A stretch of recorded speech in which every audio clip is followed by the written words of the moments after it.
عجیب بات ہے نا. لوگ کہتے ہیں ہمارے پیر صاحب نے کہا ہے خیر صلی اللہ ہے، تو میں کہتا ہوں تمہارے پیر صاحب نے خیر صلی اللہ اگر اللہ کی رحمت پہ امید کرتے ہوئے کہی ہے تو انکار نہیں کرتے، ٹھیک کہا ہوگا. پر تمہارے پیر صاحب نے کہا خیر ہے کچھ بھی نہیں ہونا، تو نبی پاک نے تو اتنا ڈرایا صحابہ کو کہ وہ کانپا کرتے تھے، ان کے تو رونگٹے کھڑے رہتے تھے.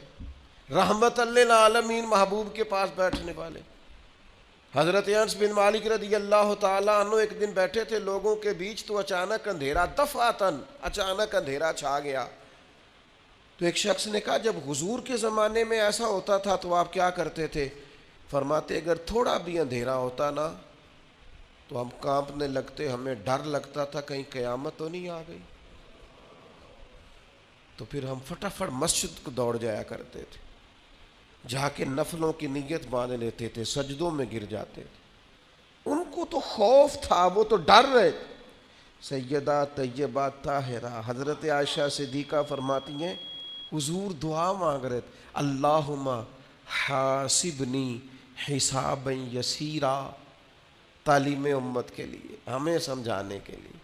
کریم کہتے ہیں اے اللہ مجھ سے جب تو قیامت والے دن حساب لینا تو ذرا آسان کر کے لینا.